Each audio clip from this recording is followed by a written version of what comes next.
Bonjour à toutes et à tous. Aujourd'hui, donc, nous allons ouvrir la 4e porte. Et cette fois-ci, on va le faire de la mezzanine de mon bureau, au 2e étage, donc tout en haut de la maison. C'est pas que je veuille vous faire visiter entièrement le bâtiment, c'est que tout simplement, nous sommes une famille où on a beaucoup de chats. 7 en tout, 2 qui sont tout le temps dehors, ils ne rentrent que pour manger, quémander une caresse, faire une petite sieste et repartir, mais 5 autres plus jeunes qui eux donc vivent avec nous à l'intérieur. Évidemment, dès que nous nous mettons en position pour filmer, mon fils Adrien qui est derrière la caméra et moi, il y en a toujours un, voire 2 qui arrivent pour grimper sur la table, monter sur les genoux, etc. Et on doit s'interrompre toutes les 2 minutes, ce qui n'est pas très pratique pour le montage. Voilà, vous savez tout. Donc hier, on a essayé le jardin, mais là, il y avait le bruit du vent, il y avait celui du ruisseau, puis il y avait aussi le voisin qui a choisi ce moment pour sortir la rotofileuse et pour débroussailler son terrain. Là aussi, il a fallu qu'on le fasse en 2 fois. Bref, cette fois-ci, on essaye de cette petite mezzanine qui est tout en haut de la maison, en espérant être plus au calme. Si vous entendez de temps en temps un petit miaulement, c'est normal, les chats sont tous derrière la porte donc du bureau.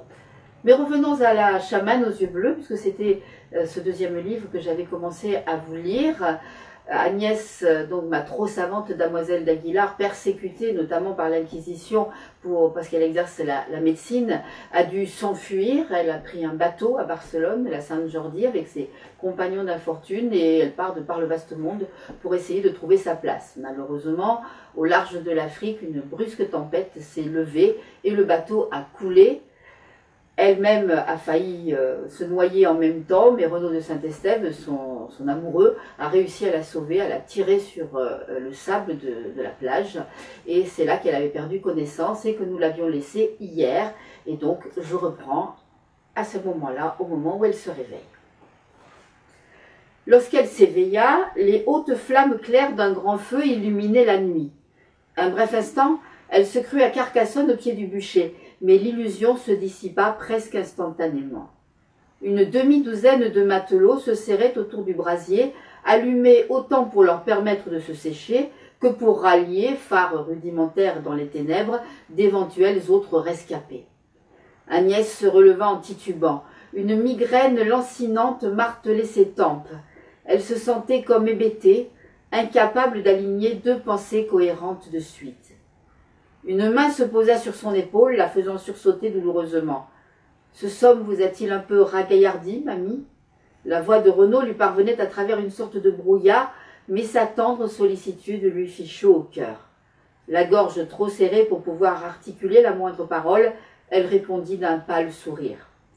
Capitaine à terre comme en mer, Saint-Estève n'avait point le temps de s'épancher. Il poursuivait déjà. « Nous avons plusieurs blessés.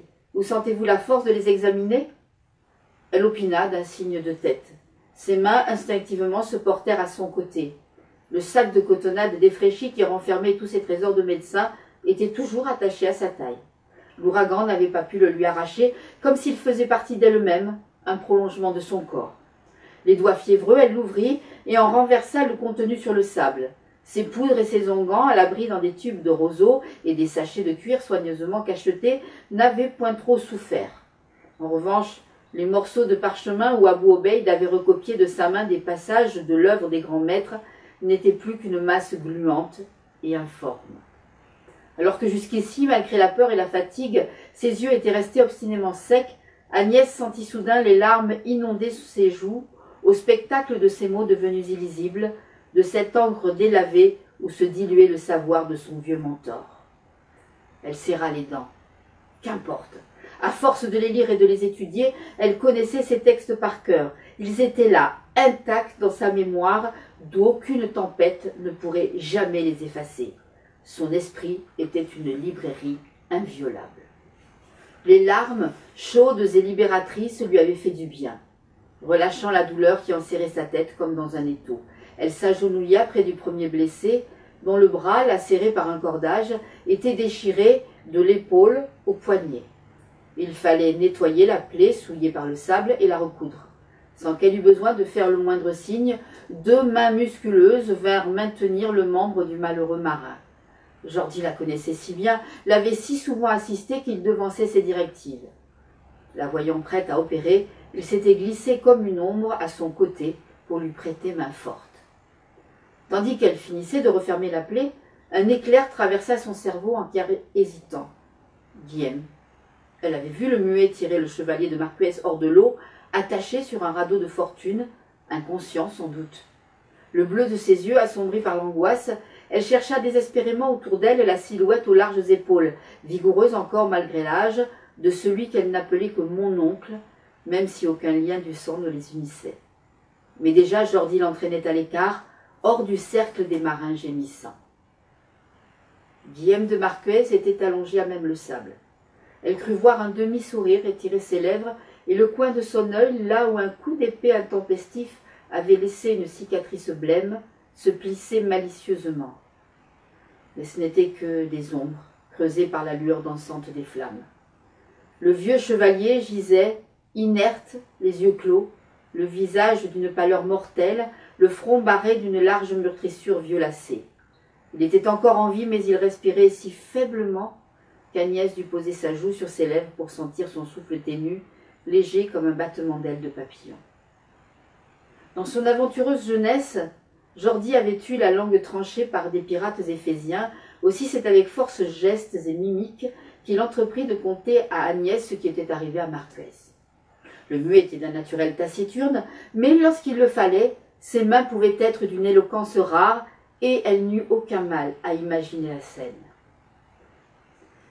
Guillaume était au pied du grand mât lorsque celui-ci avait cédé, et un éclat de bois l'avait violemment frappé à la tête. Il s'était écroulé, aussitôt enseveli par une avalanche de débris, de haubans rompus et de lambeaux de voile détrempés. Tout en surveillant du coin de l'œil sa maîtresse, Jordi s'acharnait à le dégager lorsque la nef à l'agonie s'était empalée sur le haut fond. Le choc l'avait précipité contre la lisse. Lorsqu'il avait repris ses esprits, il avait constaté avec horreur qu'Agnès avait disparu. Désespéré, se reprochant d'avoir failli au serment qu'il avait fait à Brousse de la protéger toujours et en tout lieu, il s'apprêtait à se jeter à l'eau pour tenter de la repêcher, lorsque dans le creux d'une lame avait émergé la tête de la jeune femme, ramenée à la surface par Renaud, à demi noyée, mais bien vive. Confiant en les talents de nageur du capitaine, et se sentant sous ses pieds le bateau prendre de la gîte, Jordi était alors retourné secourir le chevalier, toujours inconscient. Le visage sombre et tourmenté du muet exprimait une profonde désolation. Non seulement il avait dû s'en remettre à un autre pour sauver sa maîtresse vénérée, mais Marquez, malgré tous ses efforts, allait mourir, sans avoir rouvert les yeux sur cette plage inconnue où la tempête les avait jetés. Sentant son désarroi, Agnès posa une main compatissante sur son épaule. « Sans toi, mon fidèle Jordi, Guillaume aurait coulé avec la nef, disparaissant à jamais sans sépulture chrétienne. Peut-être y laissera-t-il la vie quand même, mais il te devra son salut. Et moi, une reconnaissance éternelle, une fois de plus. Jamais je ne pourrai rembourser l'énorme dette que j'ai envers toi. » En effet, elle avait dû à plusieurs reprises la vie sauve à l'intervention de celui qui ne la quittait jamais, dormant en travers de sa porte, marchant dans ses pas, prêt à bondir à la gorge de quiconque se montrerait menaçant. Ombre de son ombre, il l'avait suivi de Brousse à Aguilar, de la capitale de l'Empire ottoman au nid d'aigle des Corbières, avant d'embarquer sans hésiter à sa suite sur la nef qui portait le nom de son saint patron pourfendeur de dragons. Elle ne pouvait même plus imaginer vivre sans la présence rassurante du muet à ses côtés, et même si Renaud l'aurait parfois préférée plus discrète. « Veille sur lui, je te le confie », murmura-t-elle à son oreille avant de s'éloigner de quelques pas. Et ses autres compagnons, qu'était-il advenu d'eux? Hormis Casiroone, qu'elle avait vu de ses yeux regagner la rive, jurant et sacrant comme un charretier, elle ignorait tout de leur sort et l'angoisse l'étreignait. Maudite tempête et foutu océan. Il a culbuté la Sainte Jordi par-dessus tête comme une vulgaire barbotte d'estuaire. Agnès n'eut point à se retourner pour savoir qui vociférait ainsi dans son dos, faisant sans le savoir écho à ses pensées. Gianni Casireone s'exprimait rarement autrement que par imprécation. « Santa Madonna! Oh, que n'ai vu pareille danse! Le vent soufflait méchamment dans le flutio, le tonnerre frappait le tambour, et l'Atlantique menait la farandole à un train d'enfer. » Il y avait de la colère, mais aussi comme de l'admiration dans la voix tonitruante de l'ancien corsaire de Gattilussi. Le déchaînement des éléments lui inspirait un respect de connaisseur. Étrangement, il semblait plus heureux naufrager sur cette plage inconnue que rongeant son frein derrière les hauts murs du castrum d'Aguilar. En bon génois, il n'était à l'aise que sur l'eau. La mer était son élément, mieux même sa maîtresse. Et si les retrouvailles étaient mouvementées, elle ne le remplissait pas moins d'aise, la passion ne s'accommodait guère de tiédeur. Encore tout dégoulinant, un goût âcre de saumure dans la bouche, il se sentait revivre. Agnès, elle, au rebours, se sentait de plus en plus misérable. Même l'état critique de Guillaume la touchait moins que le rude contact de ses vêtements détrempés d'eau de mer qui avaient séché à même sa peau. Machinalement, elle lécha du bout de sa langue le dos de sa main sur laquelle le sel avait laissé des auréoles blanches. Elle ne parvenait point à fixer ses pensées. Son esprit s'attardait sur des détails insignifiants, comme pour reculer l'échéance et éviter d'affronter la douloureuse réalité. Retirée en elle-même, tenant les événements à l'écart, Agnès se donnait une sorte de répit, comme un portefaix se ceint les reins et se crache dans les mains avant de soulever une charge qu'il sait être trop lourde pour lui. Le ciel étoilé, la plage de sable blanc, les ombres mouvantes des marins rescapés s'affairant autour du feu lui paraissaient un décor de pantomime. Lorsque la toile peinte s'écroulerait et que cette sensation d'irréalité disparaîtrait, Agnès pressentait qu'alors, elle aurait très mal. Sans paraître remarquer l'étrange fixité de son regard de saphir, Caziréon avait saisi sa petite main brunie par le soleil et l'air du large et la baisait avec transport. « Damoiselle, quel bonheur de vous voir ainsi saine et sauve après vous avoir cru noyer comme ce malheureux frère Rabière qui a courulé à pic devant moi. » Ainsi donc, le franciscain n'avait point survécu. Bon, Agnès n'en était pas autrement étonnée. 2 fois déjà, elle l'avait vu se résigner à la mort. La première fois, près d'une rivière au pays des Bulgares, où la petite troupe d'évadés des geôles ottomanes, qui elle menait sur le chemin du retour, avait découvert le moine castillan quasi moribond sur un rocher. Un peu plus tard ensuite, lorsqu'une tempête de neige les avait surpris dans les arbres. À chaque fois, le frère Javier de Burgos s'était abandonné entre les mains de son Créateur, et n'eût été l'intervention énergique de l'un ou l'autre de ses compagnons de route, il aurait quitté ce bas monde depuis longtemps déjà. Cette fois, il s'était retrouvé seul face à l'océan en furie, sans personne pour venir à son secours, pour le sauver de son renoncement, et il avait péri.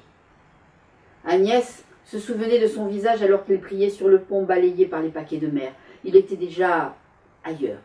Sa robe de bure, alourdie par l'eau, avait dû l'entraîner très vite vers le fond sans qu'il disjoigne seulement ses mains. Pauvre fraile, qui s'était donné tant de peine pour lui réapprendre la foi de ses pères à son retour à Aguilar, en terre chrétienne. Elle avait été une bien mauvaise élève.